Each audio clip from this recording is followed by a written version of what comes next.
Hey, welcome back. I'm Jim with Invest Success here with my partner, Tim Emery, and our guest today, Miss Tanya Stevens from Elevated Title, one of our most favorite title companies.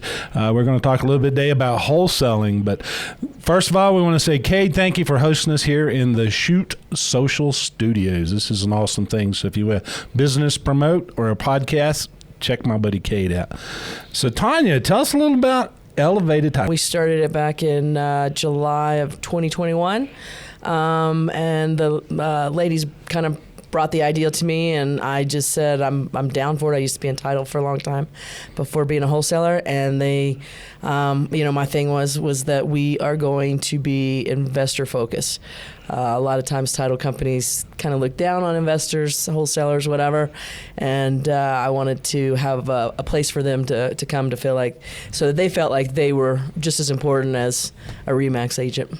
Now, one of the things that Tim and I tell our students probably 20 times a week is whatever service you're going after, whether it's insurance, title company, an agent, you want investor friendly. Sure. And we know from working with you guys, you are that, because how'd you start out in this little game of real estate investing? Yeah, so for about 20 years I was in title, and I did the I worked for a HUD closing agent, so I did all the HUD foreclosures, and then I moved to Colorado, and a good friend of mine owned one of the largest wholesale companies in Texas, and then they came to open in Denver and asked me to come work for him. So prior to Elevated, I was working at this wholesale company for about, almost 10 years. Mm-hmm. And I met Diana Smith, who is an amazing closer. She's worked with a lot of investors over her career, and she was my closer, and it just kind of came to be like that. At first it was funny because I was like, I'm not a salesperson. I can't do that. But I think wholesaling, you can't. To be successful, it's not really about sales. It's about relationships, I think, and about knowing your numbers. Where have we heard know your numbers? Yeah. Know your numbers. Every episode. Yeah. Tanya, tell us what is a wholesale deal? What can new people in this business expect that of? If Sure. they get contacted by a wholesaler, Sure. or what is a wholesale deal? Yeah, so it's better way to look at it is having boots on the ground, basically, right? Like if I'm an investor, I'm out going and fixing houses and dealing with crews and stuff like that, and you don't really have a lot of time to go find those houses.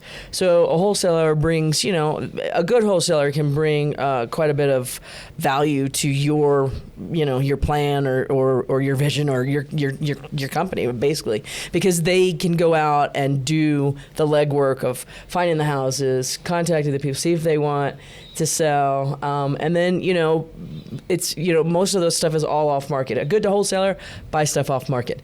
They just go and they'll walk the house, get an ideal rehab. If they run their numbers right, they can see where the ARV is going to be, the after repair value, and then what they do is they contact other investors who are what we call flippers, who actually do the work. They mark it up. I think good wholesalers mark it up a reasonable amount. There are some people out there that try to take most of the meat off the bone before the flipper gets it. Mm-hmm. But everybody's here to make money, so it's just, again, that goes back to relationships, right? Like I said, I have been wholesaling since 2014, and I try to I'll put my fee on because obviously I'm doing the work and going out and meeting people and running rehabs and making offers, so I'm gonna get paid, but at the end of the day, I want you to, as a wholesaler to my investor client, I want you to make as much money as you can, because then you're just going to say, hey, Tanya's my go-to, right? I always used to say, I can sell you a house and make a great fee on it. I'm going to pay some bills and maybe go out to eat. But if I cut my fee down and I can sell you a heck of a lot more houses than just one, because if you lose on one, then you're not coming back to me. You got an ongoing right? relationship. Yeah. Right. And the thing is it's so funny, a lot of the wholesalers want to keep it all secret. Well, everything becomes public record within 30 days. So somebody's going to see something, you know? So I just, I think being honest and you know, sometimes that gets me in trouble. But, you know, just telling, you know, being honest and straightforward with what we consider as a wholesaler. If you're a flipper, you kind of become my client, if you will. But yeah, it's, you know, it's a hustle. I always say it's a young man's game. Young person's game. Yeah, okay, young person's, yeah. But yeah, it's a hustle, and you know, I think it does add value to a flipper because, like I said, you're you know, if you're a flipper, you're actually dealing with the house and all, you know, the permits and the contractors and all that. You know, you get a call and say, hey, I want to sell my house. Can you come here in, you know, an hour? No, Right. you know, I got, you know, it's time's money. So, And time's a key factor. We talk about wholesalers a great deal in one of our classes. Why? You know, like time is number one. time's number one. They've got systems. You've got systems. You know how to go find it. We're busy doing something else. Yeah. And then all of a sudden, I'm looking for a deal I can't find, and then I get a call from Tanya. Hey, I got a sweet deal here. Yeah. And if it's Tanya, I know it's a sweet deal. Right. We talk about in our class, there's probably 100 wholesalers in Denver, Yeah. but there's about 10 good ones. That I would agree with that. I mean, I think that especially the younger kids. I have a son who's like, "Oh, I'm going to go make a whole bunch of money." I just kind of laugh at him. But yeah, I mean, if you know, anybody can be a wholesaler, right? Like basically, it's a middleman, right? So, you know, but to do it right, I think that takes a lot of time. And I'm very fortunate. Like I said, I did work for one of the larger wholesale companies, and you know, I learned a lot from them. And you know, I really appreciate the time I had with them. But a lot of the wholesalers they just go out and think that they can do this, and you know, it's just not that. It takes time. There's a lot of courses. If you want to get in real estate investing, the quickest way, the cheapest way is become a wholesaler. No money involved. I'm like, that's a lie in itself. That's true. Because if you're going to lock a project down, you need money to secure Right. that deal. Maybe not not much, but you've got to secure the deal. Yeah, it's one of the things that drives me nuts is you know, people coming into real estate thinking that they can't have no skin in the game. And to me, you know, if you have somebody, if you're running around trying to do that, and yes, it can be done, right? But you got to have earnest money to lock that contract up. You know, you've got to be able to unload that deal. You know, I tell people all the time, you can find a house, but do you have a buyer? And the only way you're going to have a buyer is if your numbers are right. And it's going to cost money to market it out there. Sure. To find the deal in. Sure. Well, you'll market to find buyers up front unless you go to John Fisher's Breakfast Club or Right. Invest Success Happy Hour and go, I got a deal. Absolutely. It's gone. But it takes money to get started before you even find the house. Sure. Yeah. And one thing I like about you, like I say, you've got some integrity. I've heard horror stories about wholesalers. Here's a great deal, beautiful. The numbers look beautiful. I've had people at RIG, Realty Investors Group, get a wholesaler deal and go, man, I lost my shirt on it. Yeah. You know, some of them will get the contract, and if they do the inspection, they may or may not allow you to do an inspection. Sometimes they know there are defects with the house. Sure. And they're like, oh, he'll discover that later and deal with it later. Well, we had a wholesaler in our circle approach one of our students, goes, here's a wholesale deal. The numbers look great. She was all excited. She was moving towards locking it down. And he come, by the way, we just discovered there's structural issues here. You know, there's your rehab just went way up. Right. Now, a lot of wholesalers would say it sucks to be you. Right.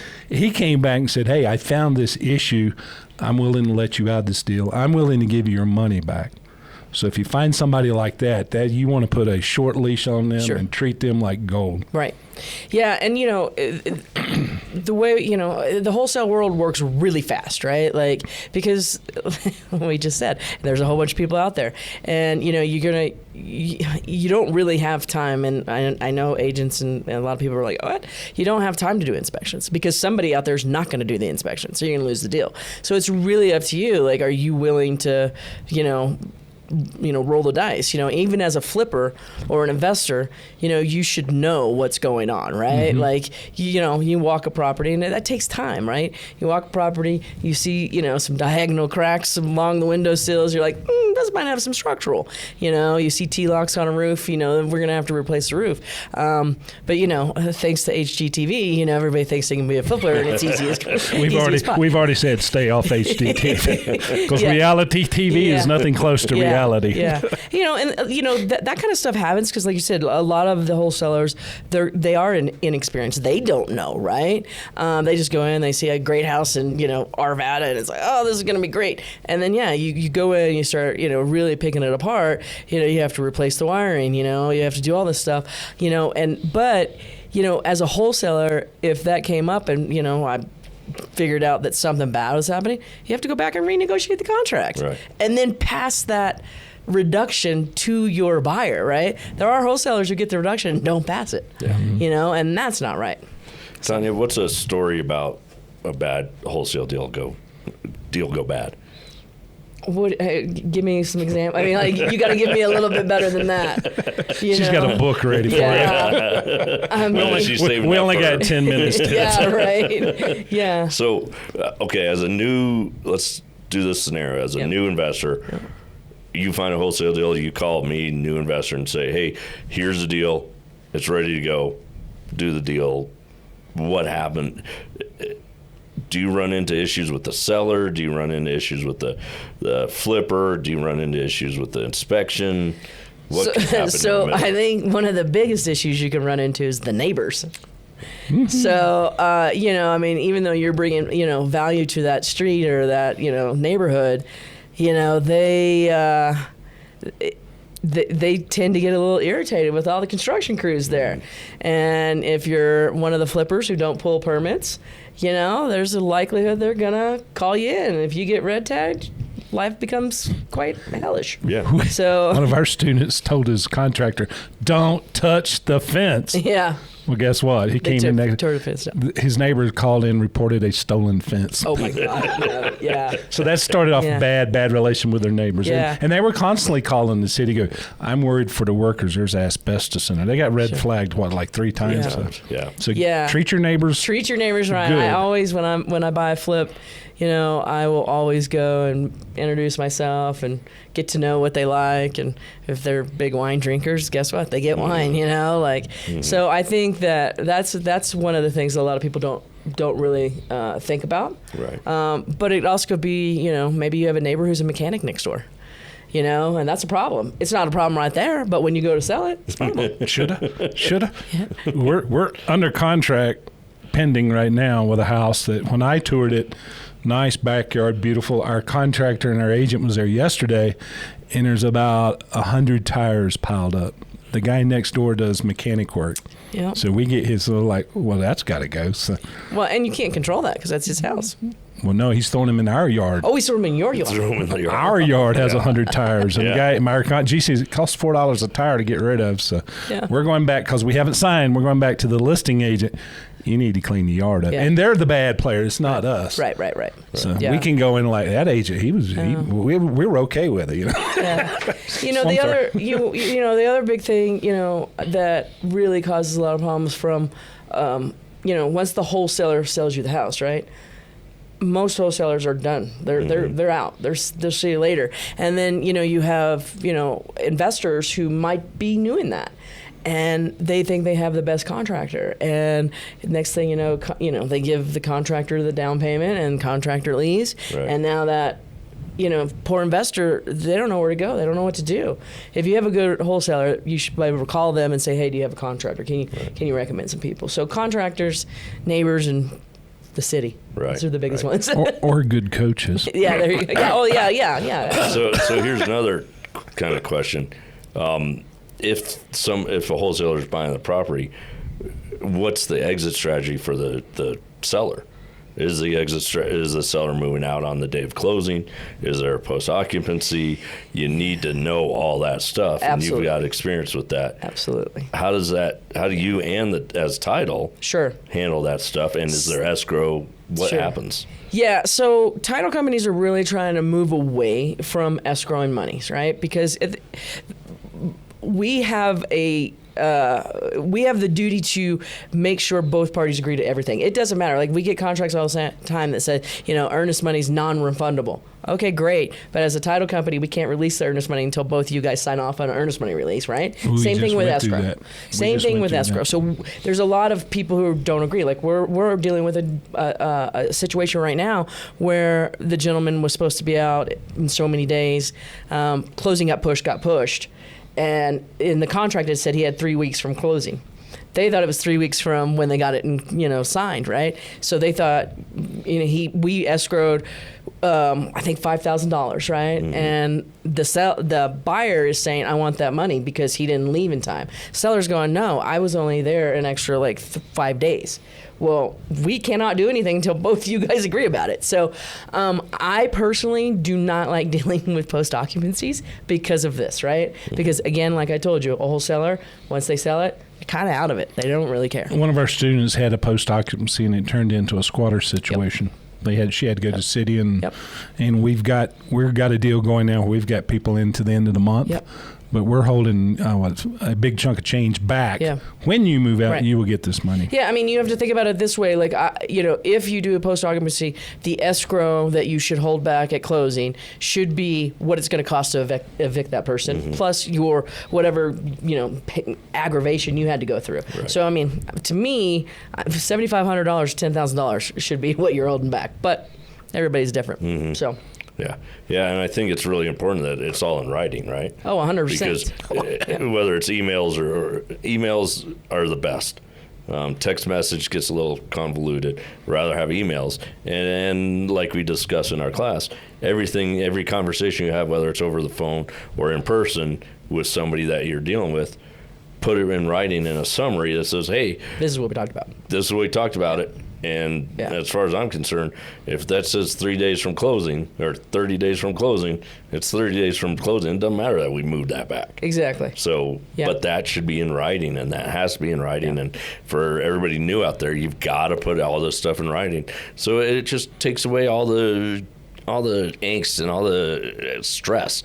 When it's in writing, it's there. It's easily. I mean, I got burned on one the other day because I had told my contractor to do something, and I forgot that I had done this. And I said, well, you should do it this way. And he wrote me back and said, here, this is where you said it. I said, all right, you're right. Yeah, easy. I would tell you, contract. Everything goes in a contract. Yep. If you change something, make an amend, right? And then, one of the things that I will absolutely stress, especially coming from the title side now, words matter in this industry, right? Yeah. And you got to be specific about it. We were able to get our earnest money back on a project because we had not able to find funding. We put the word, we must be able to find satisfactory funding. Oh, there you go. See? Words matter. The guy was like, you found funding. I know you found. I'm like, we didn't find satisfactory. Yeah. Words matter. And then we got in an argument. He didn't want to cut the money loose because he said, it was so many days here. And I'm like, well, you didn't sign the contract to here, so it's days from there. Yeah. We got our money back, and we're happy. But key words in that contract is a breaker keeper. Yep. We got about 1 minute left, though, today. Any last 37 seconds of comment that you want to go through? I mean, this is a subject that I can talk about forever. Like, I'm not joking. I'm like, let's keep going. But round two coming soon. I mean, here's what I will say: wholesalers, I think, are a pivotal, are a very instrumental part of investing, right? But don't just rely on the wholesaler. Know your numbers. Know what you can do. Know your ARV, right? Because not everybody comps houses the same way, and not everybody does a rehab the same way. Yep. So it's a numbers game. Don't get personal. I say that so much I say it in my sleep. I know I do. Know your numbers. Know your numbers. Yeah. And if you'll come join us at Invest Success, we teach you how to know those numbers. We'll put you in contact with quality people like that. They're truly investor friendly. We have 3 classes a month. You can come join any class as our guest. It's a regular class, not a sales meeting. We have weekly coaching calls. We host the John Fisher's Breakfast Club that's been going on for over 20 years at Dazzle Jazz. Awesome event, 7 o'clock, second Saturday month. And for those that just cannot get up early, we now have the Invest Success Happy Hour North in Rhino at Blue Moon at 5 p.m. the first Wednesday of the month. And we're working on south position, south venue, and we'll let you know the time and dates for that. So come join us. But also we host a boot camp. We host right now we're hosting 2 a year. It's all inclusive 3-day intensive education boot camp. We teach you all of our course material and then some. We bring people in to share their stuff. We spend 2 afternoons going field trips. It's all inclusive. Check out our website, bootcamps.invest-success.com. But we welcome you to come see us soon and hang it. Tanya's at almost every one of our happy hours, so we love this lady. And Diana and Tammy. It's a shame we couldn't have them here. Maybe we'll have them back later. There you go. Maybe. There you go. Because they are investors also. Diana's Yeah. working a flip right now, correct? Yes. Yeah. Yep. You can't get more investor friendly than that. So come see us. Glad you were here with us today. And as a teaser, if you've listened to this whole podcast and you're interested in our mentorship program, you say, contact me and say, Jim, I want to save $1,500 off the tuition, and we'll give that to you just for listening here. Again, thanks to Cade for Shoot Social Studios. Go find a deal. They're out there.